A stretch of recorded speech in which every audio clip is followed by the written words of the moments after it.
नमस्कार. आजच्या व्हिडिओमध्ये आपण बाहीची डिझाईन बघणार आहे.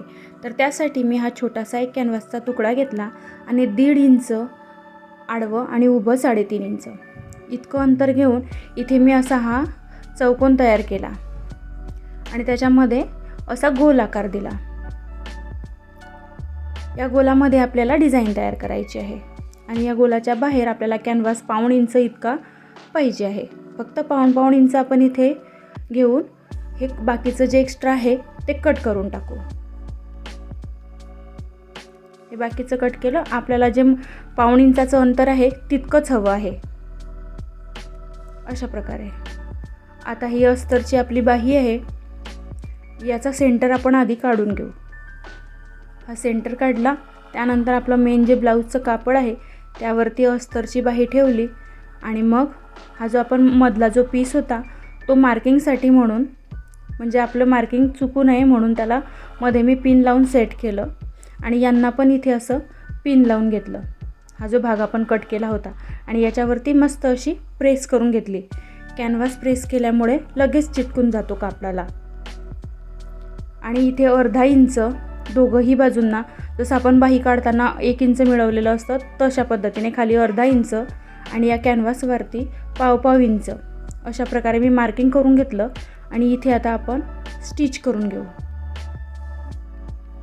इथे कॉर्नरवरती व्यवस्थित असा कॉर्नर येऊ द्यायचा. जास्त शिलाई पुढे न्यायची नाही. व्यवस्थित असा कॉर्नर तयार झाला पाहिजे. त्यानंतर या बाजूला सुद्धा आणि ही 1/2 इंचाची शिलाई कंप्लीट झाली. त्यानंतर जे हे खालचं एक्स्ट्रा मार्जिन आहे ते मी इथे कट करून घेतलं. ते कट करून झाल्याच्या नंतर हा मधला जो भाग आहे तो कट करून घ्यायचा आणि हे जे कॉर्नर होते हे पण कट करून घेतले, म्हणजे आपण जेव्हा हा भाग पलटवू तेव्हा तिथे ते जड जाणार नाही. आणि पूर्ण गोल भागाला सुद्धा मी कट देऊन घेतले. आता हे अशा पद्धतीने पलटवून घेऊ. इथे काही स्क्रूड्रायव्हर किंवा दामणाच्या मदतीने हे टोक व्यवस्थित काढून घ्यायचे. अशा प्रकारे हे टोक काढून घेतले.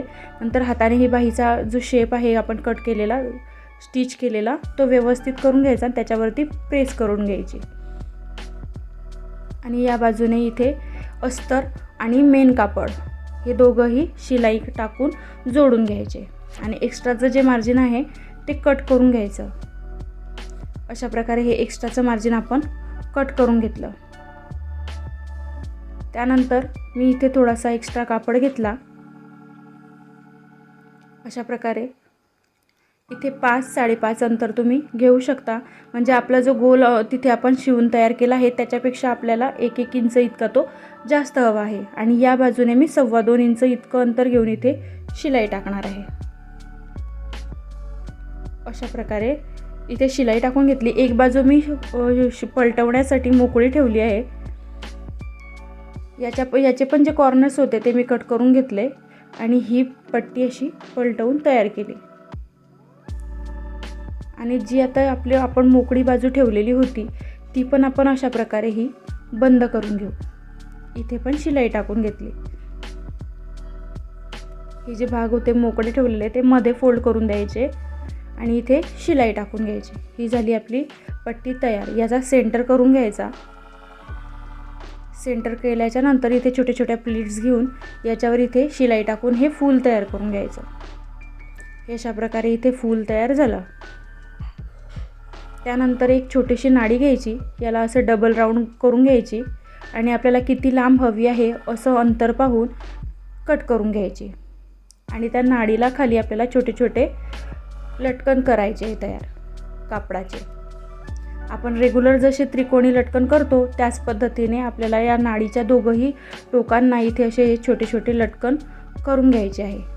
हे अशा प्रकारे आणि ते शिवून असे पलटवून घ्यायचे. असंच दुसऱ्या बाजूने सुद्धा आपल्याला लटकन लावून घ्यायचं आहे. एक्स्ट्राचं मार्जिन कट केलं आणि हे पण असं शिवून पलटवून घेतलं. असे पलटवून झाले. आता ही अशी डबल राऊंड करायची आणि या फूलवरती नंतर खालच्या बाजूने इथे गाठ करून घ्यायची, गाठ मारून घ्यायची आणि ही गाठ नंतर सुटू नये म्हणून सुईदोऱ्याने चांगली पॅक शिवून घ्यायची तिला हाताच्या सुईदोऱ्याने. आता हे दोघंही बाजूंना असं ठेवून इथे शिलाई टाकून घ्यायची. हे बघा, हे अशा प्रकारे आपली बाही ही तयार होणार आहे. तर इथे हे हलू नये म्हणून मी इथे आधी पिन्स लावून घेते. हे आपलं पिन्स लावून तयार झालेलं आहे. आता आपली जी खालची जी दाबटीप आहे ती, आणि त्यानंतर हे जे आपण फूल बनवलं होतं ते इथे एंडिंगला आणि स्टार्टिंगला दाबटीप टाकून घ्यायची, म्हणजे जेणेकरून ते निघणार नाही. आणि याच्यावरती डबल टिप टाकून घ्यायची, म्हणजे ते लवकर निघणार नाही. अशा प्रकारे आपली बाही ही तयार झालेली आहे. व्हिडिओ आवडल्यास व्हिडिओला लाईक करा, चॅनलला सबस्क्राईब करा. धन्यवाद.